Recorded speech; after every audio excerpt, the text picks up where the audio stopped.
Mr. Momoa.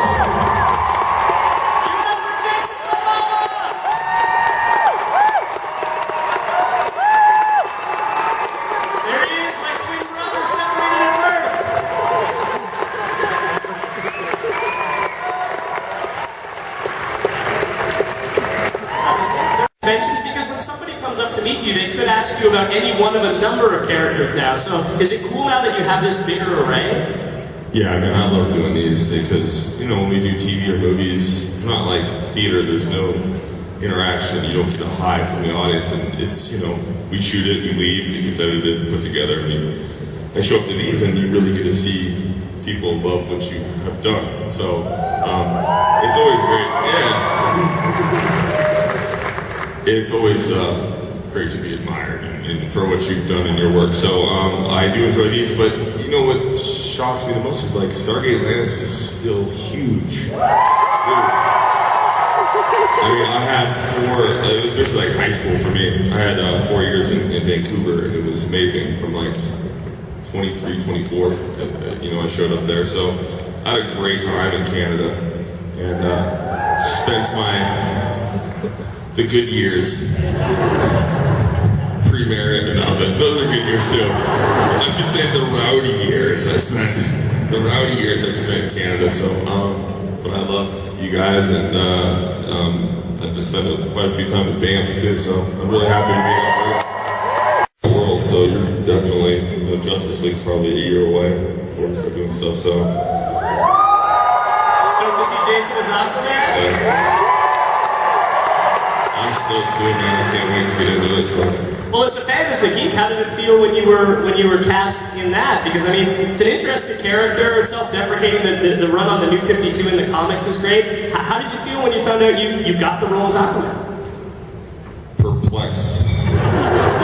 No, I was, you know, they didn't audition. You know, I auditioned for something else, and then Zach wanted to meet me, and when I met Zach had his own soul, his baby, his genius, and when I met him, he, you know, presented me with Aquaman, and I was like, excuse me, you know, I mean, it just goes like, it took me a second, and then when he explained why and how and what he wanted to do with the character, I was like, wow, I'm fully in. So, yeah, it was shocking at first, but now I'm like, I can't see it any other way, and I'm really happy to step in those shoes. Well, we can't wait. Let's get to the floor for questions. We'll start over on this side. Hello. Hi. I was just curious, when you come to events such as this, you're not here for a very long period of time. So what do you do with your downtime? Well, I like beer, and I like to hang. You know, going to these conventions, it's hard because I'm married with children, and you know, acting, directing, you're doing your stuff, and then you come away to do these.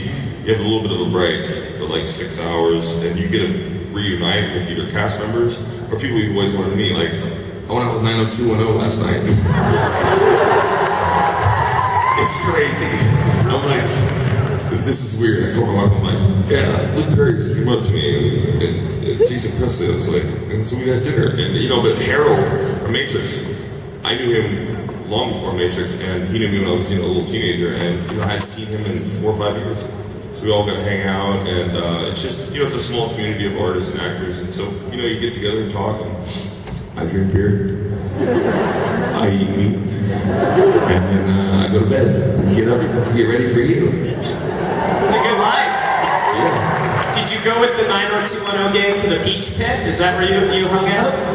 I never really watched it, so I don't know that inside joke. Neither did I. Right now. I watched it, dude. All right, over on this side. Hi.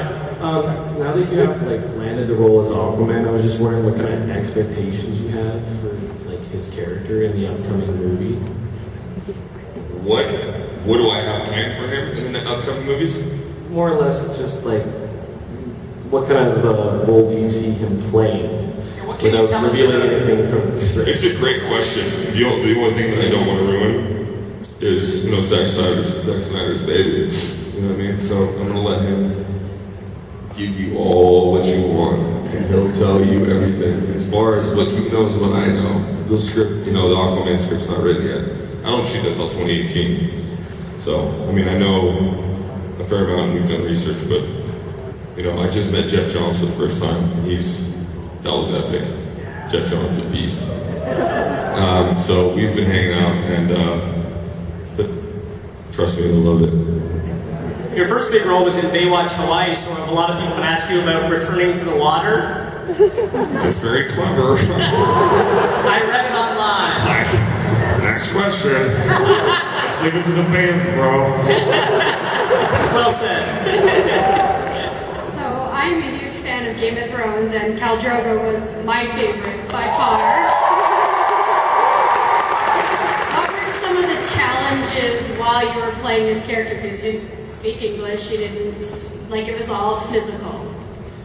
I mean, that's extremely hard, it's easier to say dialogue and tell you how you feel, but it's very hard to walk around like a king. I'm not a king of Mountain House. My wife's like, do the dishes. I'm like, yes, ma'am. Take the garbage out. I'm like, all right. I do it with pride. So it's very to walk like that, and it's challenging. That was the hardest role I've ever done. I mean, just because I'm not saying anything doesn't mean shit. The fact that I had to learn a language I can barely speak American.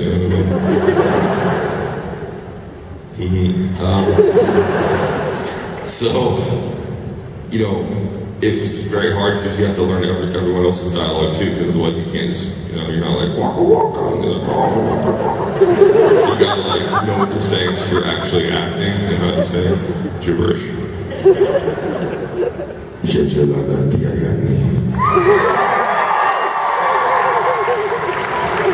Can you take that image off? That's just creepy. He's eyeballing me right now. What the fuck, dude? What? Nice mascara, bro.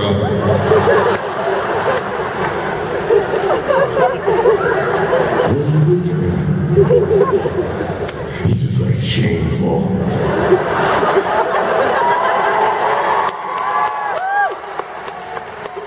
He looks angry too. It's so funny, most people don't know me, and I'm a goofball, and I really enjoy laughing and smiling, speaking English, and just they put me in this thing that was just I'm angry. Next one, Hellas. You just keep asking me questions, I'm sure you'll... Chris Judge told me the answer. Oh, Jesus. What is my most embarrassing moment? No, I asked Chris the same question, and he told me his answer. Oh, he told you his? Well, Chris is a pig. And I'm a gentleman. Sorry, next question, please. Were you sad to say goodbye to Khal Drogo when you left Game of Thrones? Because obviously the death served the story really well. I think it's cool. He holds me these days. When we're at home, Drogo just holds me until I got over it. Yeah. No, man. It was great coming back to do the second season and just have that little dream sequence. When they sent me those sides, I actually teared up. I was like, wow. And when I put all the, my stuff back on, yeah, it's like he was a great character to play, and I actually got to exercise a lot of stuff I've never. You're not allowed to do those things, you know what I mean? You're not supposed to. You're not supposed to read people's throats out. You're not supposed to read people. You know what I mean? There's a lot of things I gotta do. And when I was done with it, I was like, someone would ask me a question like, why? What do you want? I'm sure. Over there, hello. Hi. Hello, my 7 stars. You're not at the enemy. You've come a long way since Iowa. I'm just wondering, what advice would you give to your younger self that you would give yourself today? Advice to your younger self. If today you could go back and give your younger self. Oh, man. Oh, buddy. Take it easy on yourself. I I'd give myself a lot of advice. I still wouldn't take it though. I'd be like, screw you, man. I try to slow down. I burn everything too hot, so just slow down a little bit and trust in yourself. You know what I mean? I worry a little bit too much now that I have a family. Just trust. So,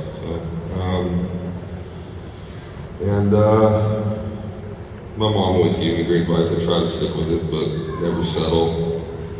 Never settle is a good one for me.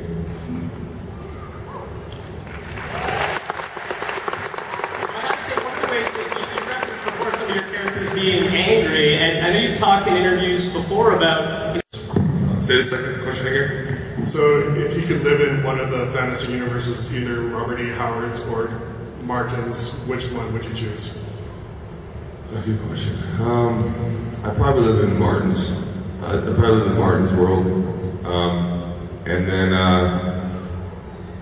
think if you just threw Ronan in the mix, I think he'd kind of win. Because he'd just fucking shoot everyone. Pull a gun out, bang, bang. But if he didn't, I'd probably, that's like watching a silverback and a lion go at each other. I don't know. Who do you think would win? My vote is Conan. So let's go with Conan then. So I really don't want to disappoint you, big guy.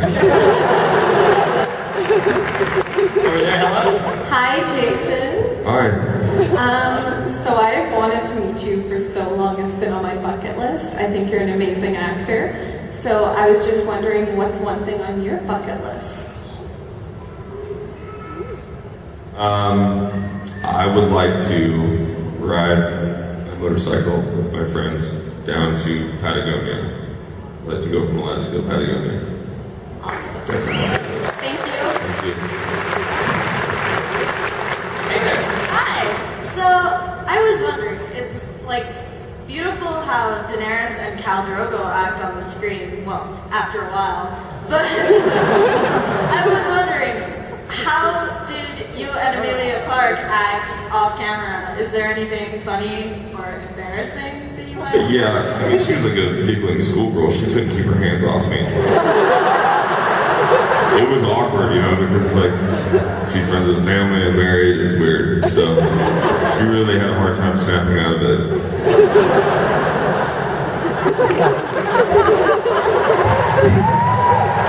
I can't help myself.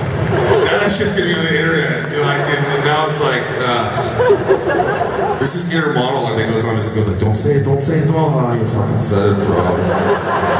You know what I mean? Now you're screwed. Now it's gonna be on some cover of some shit.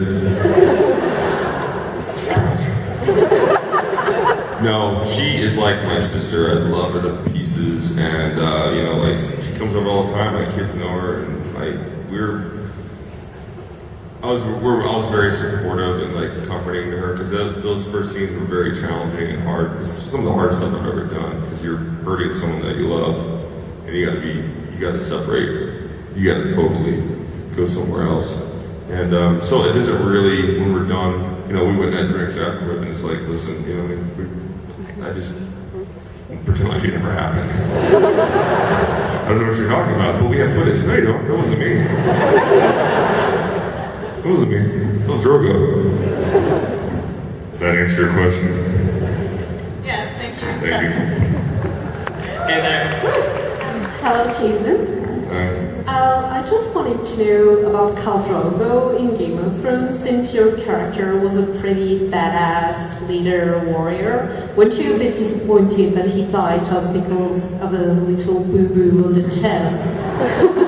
I think he died because of a pillow, smart ass. If you really want to do your research. The boo-boo. His crazy ass wife killed him with a fucking pillow. So what does that mean? Don't trust women. Hear that, guys? Don't trust them. People literally put a pillow over your face and kill you. Have another whiskey, whiskey. It's delicious. And you turn on that heater, you get it real nice and hot. And then you go on into the bathroom and you flush the toilet, but you turn the water off too. So there's no water. And then you go ahead and just relax. And you let it get nice and hot. And you go ahead and shut the door and you leave. And they come back, aloha. You got a little bit of me in you now. Have you done that on every show you've worked on? I try to. Consistency, right? Yeah. I pulled that one on my wife yet. I don't think that's going to go over too well. I have to clean it up, you know what I mean? Hello there. Hi. Okay, I'm sorry, I'm not ready. You are the most beautiful man on the entire planet. Sorry, from LA. The most precious thing, and you're totally goofy. And I was gonna ask you to speak some Dothraki, but you already did. So maybe you could speak some Aquaman's language. And also, if I could get some land together, our YouTube did, we could make you king, and you could kind of rule the country. Would you be interested? What? If we could get some land together. Get some land together? Land together. Me and you get some land together. No, we could get some land together, and you could rule it. Okay. We're just spitballing now, but yeah.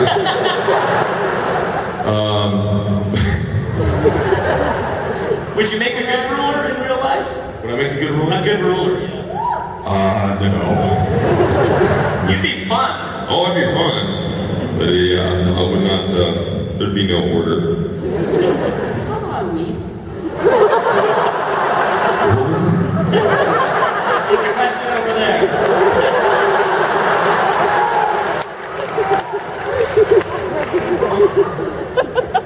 I'm sorry, that's a question. I love television. Yeah, I think some of the greatest things out there are television. So, I would, absolutely do television. We're trying to put together a show that we're going to produce and, guest star in it. But, just many shows.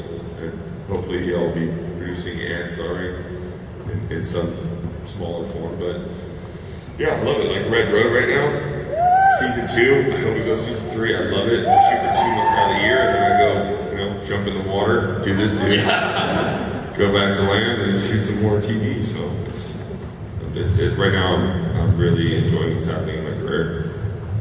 Excellent. Keep your avenues open. Yeah, buddy. Well, we're really enjoying what's happening in your career, and we're really enjoying the fact that you're here this weekend. Thank you so much for being here. Is there anything you want to say to the fans of the Calgary Expo before we wrap it up? Oh, I love you guys. You guys are great. So thanks for having me.